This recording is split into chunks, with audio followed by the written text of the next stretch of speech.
வெளியே சுன்னு வராட்டி மூச்சு அடைக்கும். அடைச்சா எங்க போவரும்? எப்பலோக்கு போவரும். எப்பலோக்கு போயிட்டு மெஷினால வெளியே போடுறதா இருந்தால் 22,000 ரூபாய் கொடுக்க வரும். ஒரு சாம் செலவில்லாம போனால் எவ்வளவு சந்தோஷம். அதை ஏற்படுத்தியவன் தாரு தாரு அல்லாஹ். அப்ப அல்ஹம்துலில்லாஹ்னு சொல்லதானே வேணும். சொல்லுபவரின் அல்ஹம்துலில்லாவை கேட்டுக்கொண்டிருப்பவர் யர்ஹமுக்கல்லாஹ் சொல்லணும். இதான் மார்க்கம். யர்ஹமுக்கல்லாஹ், அல்லாஹ் உனக்கு ரஹ்மத் செய்வானா.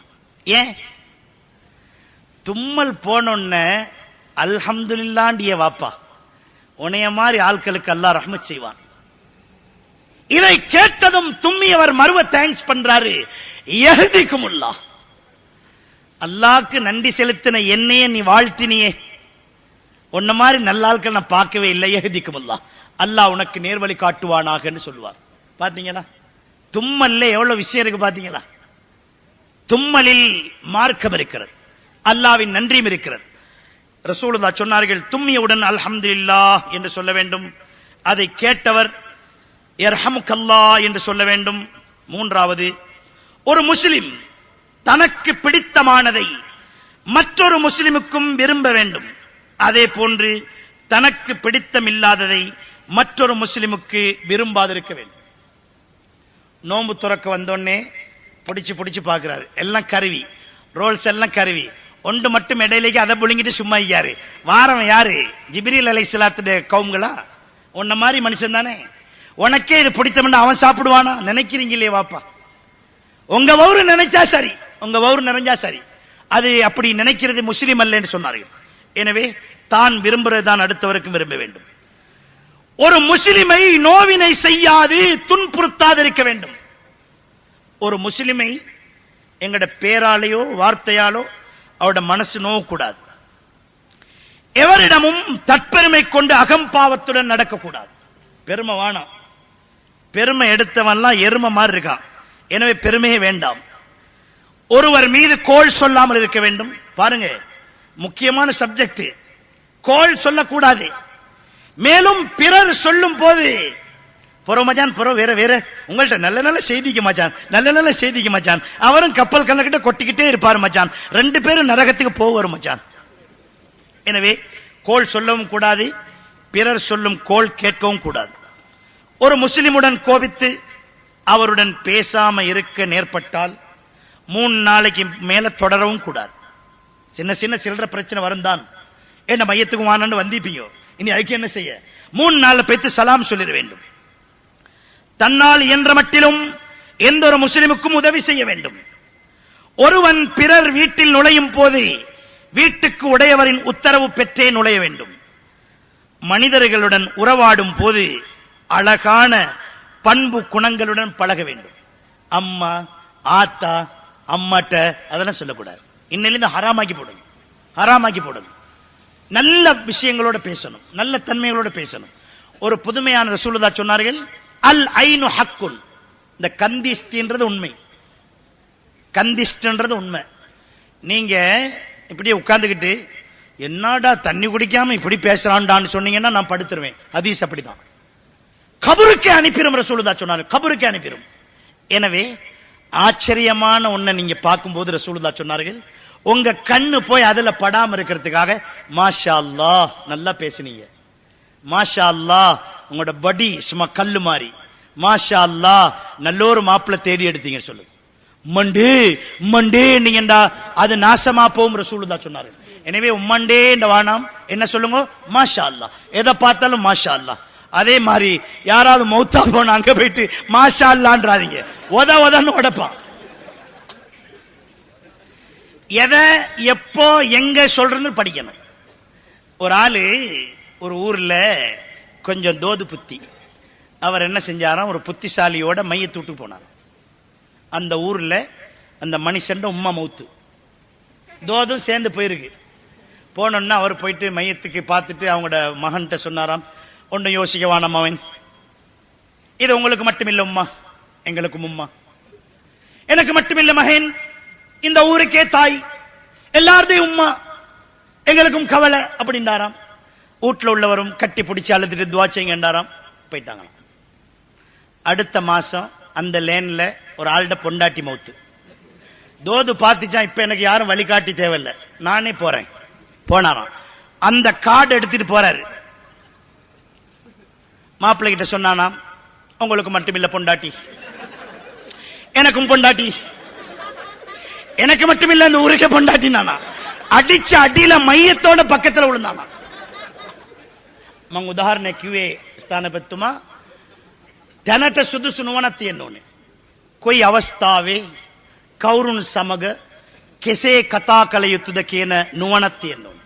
ඒකට උදාහරණයක් කිව්වේ මං, එක තැනක සහෝදර කෙනෙක්ගේ අම්මා අන්තරා වුණාලු. ඥානවන්තයෙක් සමග මෝඩයෙකුත් ගියාලු. ඒ ඥානවන්තයා අන්තරා වුණු ඒ මවගේ පුතා ළඟ කිව්වලු, උඹට විතරක් නෙමෙයි බං මව මගෙත් මවයි. මට විතරක් නෙමෙයි මේ ගමේ ඉන්න හැම කෙනෙක්ම මව කෙනෙක්, අම්මා කෙනෙක් කියලා කිව්වා. ඉතින් ගියාලු අනිත් සුමානේ ඒ ගමේම තව කෙනෙක්ගේ භාර්යාවක් අන්තරා වුණා. මේ මෝඩයා තනියම ගියාලු. දැන් මට කවුරුත් ඕනේ නැහැ, මට පුළුවන් කතා කරන්න. ගිහිල්ලා කිව්වලු, උඹට විතරක් නෙමෙයි භාර්යාව, මටත් භාර්යාව. අරක ගැන අරක බලාගන්න. මට විතරක් නෙමෙයි මේ ගමටම ගෑණි භාර්යාව. දුන්නාලු කන පැලෙන්න. ඒ නිසා තැනට සුදුසු නුවණක් ඕනේ. எனவே மௌத்தா போற இடத்துல போயிட்டு மாஷா அல்லான்றாதீங்க, அடிப்பட்ட பொருள். அப்ப நியாஸ் மௌலவி சென்னார் என்று என்னை ஏசாதீங்க.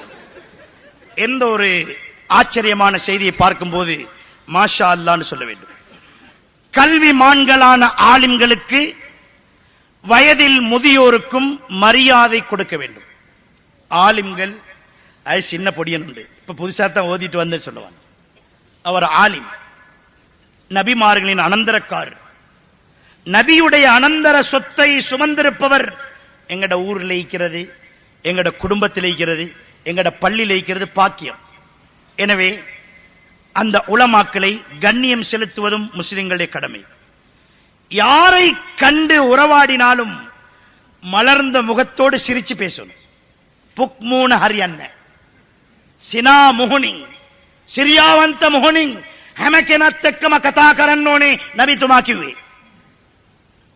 ரசூலுல்லாஹி ஸல்லல்லாஹு அலைஹி வஸல்லம் சொன்னார்கள், தபஸ்ஸமு ஃபீ வஜி அஹீக சதகா.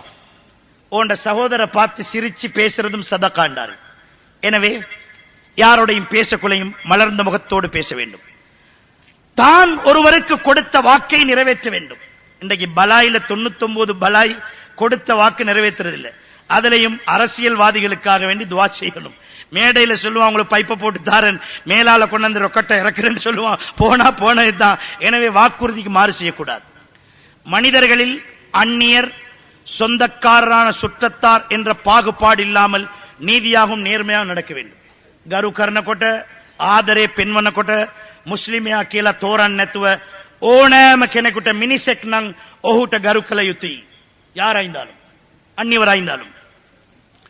ஒருவனின் உடையும் தோற்றமும் அவன் உயர்ந்த நிலையுடைய கண்ணியமானவன் என்று அறிவித்தால் அவருக்கு சங்கை செய்வேன். ஒருத்தரை பார்த்தா தெரியுது ஒரு உயர்ந்த மனிதர், நல்ல மனிதர். சில இடத்துல சொல்லுவாங்க மௌலானான்னு சொல்லுவாங்க. நாங்க சங்கை செய்யணும். எரும மாடு மாதிரி அது என்ன மௌலானா, அது எங்கேன்னு கேட்கப்படாது. அது விளங்கிட்டால் சங்கை செய்யறது எங்கட கடமை. இஹ்யாவிலே இமாம் கஸாலி ரஹ்மத்துல்லாஹி சொல்றார்கள், இதெல்லாம் செய்யாதனால தான் பலாய் வார. பகைமையின் காரணமாக அல்லது வெறுப்பின் காரணமாக அல்லது சண்டையின் காரணமாக பிரிந்திருப்பவர்களுக்கிடையிலே ஒற்றுமையை ஏற்படுத்தி அவர்களை சேர்த்து வைக்கணும். ඒකට තමයි දැන් ආණ්ඩුවෙන්ම දීලා තියෙන්නේ සමාදාන විනිශ්චයකරු, ஜஸ்டிஸ் ஆஃப் பீஸ். இந்த பீஸ் ஆக்கிறவனே அவன்தான். சமாதானத்தை ஏற்படுத்துவதற்காகத்தான் ஜேபி. அவனே குழப்பத்தை உண்டாக்குறான். அடிங்க மச்சான், பயப்படாம அடிங்க, நான் பார்த்து, நான் காகிதம் தாரேன். உன்னைய நியமிச்சிருக்கு, அதுக்கெல்லாம் காகிதம் கொடுக்க நியமிச்சிருக்கு. எனவே எங்களை ஜேபியா நியமிச்சாலும் நியமிக்காட்டியும் ஒவ்வொரு முஸ்லிமும் எங்கேயாவது பிரச்சனை நடந்தால் சேர்த்து வைக்கணும். கினி கெட்டி கொடுக்காதீங்க. சலாம் கொடுக்குவானா மச்சான், நீங்க மன்னிப்பு கேட்கவானா மச்சான், நீங்க எத்தனைக்கு நாயாவானா, மன்னிப்பு கேட்டவனா நாயாவானா, நாய்க்கு பிறந்ததான் நாயாவானா பால்தாவானா எல்லாம் சொல்லுவாங்க. சமாதானப்படுத்தி வைங்க. எங்கனையும் போய் சமாதானப்படுத்துவீங்க. ஒருவனிடம் ஒரு குறைபாடு இருப்பது தனக்கு தெரிந்தால் அதை மற்றவர்கள் மறைக்கணும். யாராவது ஒரு தப்பு செஞ்சிட்டால் மறைச்சிருக்கும். நீங்க பப்ளிக் பண்றீங்களே வாப்பா, ஊரெல்லாம் சொல்றீங்களே, தார்டியா மிஸ்டேக் கண்டால் மறைச்சிருங்க. மனிதர்களுக்கு தன்னை பற்றி சந்தேகம் வரும்படியாக நடக்காமல் இருக்க வேண்டும். எங்களை பத்தி யாரும் சந்தேகம் நினைக்க கூடாது. අපි ගැන කෙනෙක් සැක නොහිතන විදියට අපේ එදිනෙදා ක්‍රියාවන් කළ යුතුයි. மனிதர்களுக்கு தன்னை பற்றி சந்தேகம் வரும்படியாக நடக்காமல் இருக்க வேண்டும். தன்னிடம் ஒருவர் உதவி தேடி வந்தால் தன்னால் இயன்ற உதவியை அவர் செய்ய வேண்டும் என்று ஸல்லல்லாஹு சொன்னார்கள். தன்னிடம் உள்ள செல்வம் பிறருக்கு பயன்படாமல் இருக்க செய்யும் பண செருக்குடன் இருப்போரிடம் கலந்து உறவாடாமல் ஏழைகள் மீதும் அன்பு கொண்டு அனாதைகளுக்கு உபகாரம் செய்ய வேண்டும். ஆனால் நாம் உறவாட விரும்பும் ஏழையானவன் கெட்ட குணங்களை உடையவனாக இருந்தால் அவனுடனும் உறவாடக்கூடாது. பணக்காரங்கிறவன் ரசூலுல்லாஹ் சொன்னார்கள் செத்த பணம் என்று சொல்லி. எனவே அவர்களோட பழகக்குள்ள கொஞ்சம் கவனமா தான் புழங்கணும். ஆனாலும் அவர்களுக்கு கஷ்டம் நஷ்டம் வர்றதுக்கு நாங்கள் ஆசை வைக்க கூடாது. அவர்களுக்கு துன்பம் வந்தால் துஆ கேட்கணும். ஏனென்றால் அவர்கள் செழிப்போடு இருந்தால் சமூகத்துக்கு உதவியாக அமையும். எனவே அவர்களுக்கு நாம் துஆ செய்ய வேண்டும். ஒவ்வொரு முஸ்லிமுக்கும் நல்லறிவும் புத்திமதியும் புகட்ட வேண்டும். ஏனெனில் நட்புத்தியும் ஒரு முஸ்லிம் மற்றொரு முஸ்லிமுக்கு கண்ணாடியாக இருக்கின்றார். எனவே ஒரு முஸ்லிமிடம் ஒரு குறைபாட்டை கண்டால் அந்த குறைபாட்டை மறைத்து விட வேண்டும். இறுதியாக ஒரு முஸ்லிமுடைய உடலுக்கோ பொருளுக்கோ குடும்பத்திற்கோ யாராவது அநீதி இழைப்பதை கண்டால் நாங்க முன்னுக்காவி அதை தடுக்கணும். எங்கட சொல்லாலேயோ செயலாலேயோ ஒரு முஸ்லிமுடைய உடலுக்கோ உயிருக்கோ மானத்துக்கோ பொருளுக்கோ நஷ்டம் ஏற்படுமா இருந்தால் அவன் முஸ்லிம் இல்லை என்று ரசூல் ஸல்லல்லாஹு அலைஹி சொல்லியிருக்கின்றார். எனவே சிறப்புமிக்க இந்த இரவில் இப்பயும் ஒரு மனுத்தியால எங்க பள்ளியில கத்திட்டு வந்திருக்கேன், நாளைக்கும் கத்த வேண்டியிருக்கிறது. நீங்க எல்லாம் ஆசையோடு நின்றுகிட்டு இருக்கிறீங்க. பாருங்க, நின்ற நிலையிலே 1.5 மணித்தியாலமாக நிற்பீர்கள் என்றால் அதனுடைய அர்த்தம் என்ன? அல்லாவின் வார்த்தையிலே லயித்து அன்பு நபியின் சொல்லிலே மயங்கி நடுத்தெருவென்றும் தெரியாமல் இந்த நள்ளிரவென்றும் பாராமல் ஆசையோடு நின்று கொண்டிருக்கிறது. இன்ஷா அல்லாஹ் இந்த நிற்படமும் உங்களுடைய இருப்படமும் நாளைய மறுமையில் நம்முடைய இருப்படத்தை நிர்ணயிக்க கூடியதாக ஆகட்டும் என்று வாழ்த்துவதோடு இந்த நல்ல இரவிலே சொன்னதையும் கேட்டதையும் நம் வாழ்விலே அமல் செய்வதற்கு வல்லவன் அல்லாஹ் தௌஃபீக் செய்ய வேண்டும். நாளைய நாள் நமக்கு இன்ஷா அல்லாஹ் நல்லதாக அமைய வேண்டும் என கேட்டுக்கொண்டு இனி ஒரு நன்னாளில் இது போல உங்களை சந்திக்க நான் தயாராக இருக்கின்றேன் என வேண்டி விடை பெறுகின்றேன். வ ஆகிரு தஅவானா அல்ஹம்துலில்லாஹி ரப்பில் ஆலமீன். வஸ்ஸலாமு அலைக்கும் வரஹ்மத்துல்லாஹி வபரகாத்துஹு.